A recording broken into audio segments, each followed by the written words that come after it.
Bill, first reading. Speaker. I call the Honourable Minister, Judith Collins. Thank you, Mr. Speaker. I move that the Royal Succession Bill be now read a first time, and I nominate the Justice and Electoral Committee to consider the bill. The Royal Succession Bill will make 3 changes to modernise the historic rules of royal succession.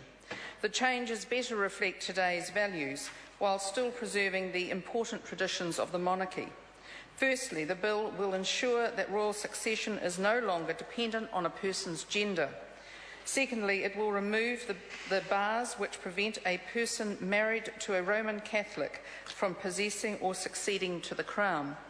Thirdly, the bill will remove the rule that all descendants of King George II require the sovereign's consent to marry. Instead, only the first 6 in line to the throne will need consent. The first change will mean that the rules of succession are gender neutral. An elder daughter will be able to precede a younger son in the line of succession, and this will update the rules of succession in a crucial aspect, removing the outdated rule of male superiority in the line of succession. This change will apply to any children born after the 28th of October 2011. It will therefore apply to the child of the Duke and Duchess of Cambridge due to be born in July. This has been agreed by all of the 16 realms which share Her Majesty the Queen as Head of State. Mr. Speaker, the bill will also remove the current restrictions that prevent a person married to a Roman Catholic from succeeding to or possessing the crown. The current restriction does not apply to other faiths. The heir to the throne may succeed to the throne if married to a person of any other faith or of no faith at all. This anomaly can no longer be justified. This change will apply to all marriages where the person concerned is still alive. Some people will be reinstated into the line of succession as a result. Finally, the current rule that all descendants of King George II must seek the sovereign's consent to marry will be removed. It will be replaced with a rule that this requirement applies to the first 6 in line to the throne. The current rule regarding consent to marry applies to many hundreds, perhaps thousands of descendants. Many of them would not have been aware that they needed the King or Queen's permission to marry. Their marriages may be legally void as a result. This bill will correct the situation.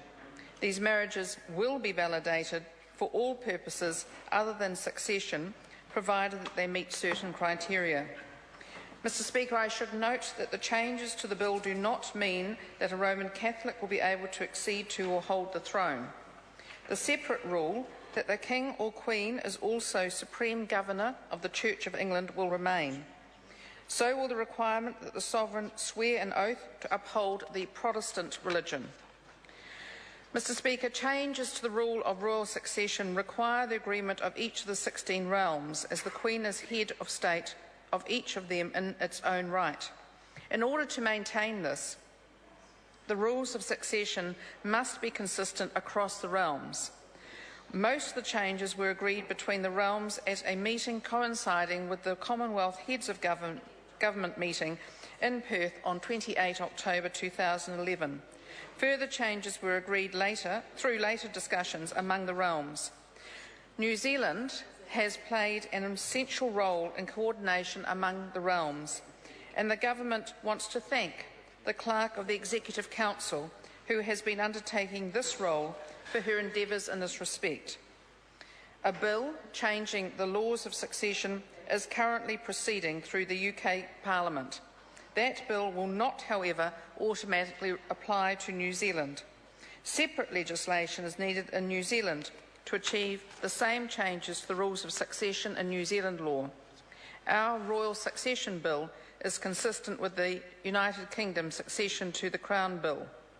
In closing, Mr. Speaker, it is important that our constitutional institutions, such as the monarchy, retain and maintain their history and traditions. But it is also important that the rules that govern these institutions evolve to reflect the times in which we live, and this bill will allow this to happen. New Zealand has a grand tradition of removing undue discrimination in its underpinning legal framework, most notably by being the first country in the world to give women the right to vote. This bill builds on this proud history and tradition, as well as meeting our commitments to the other realms, and I commend this bill to the House. The question is that the motion be agreed to. Yep. I call the honourable member Andrew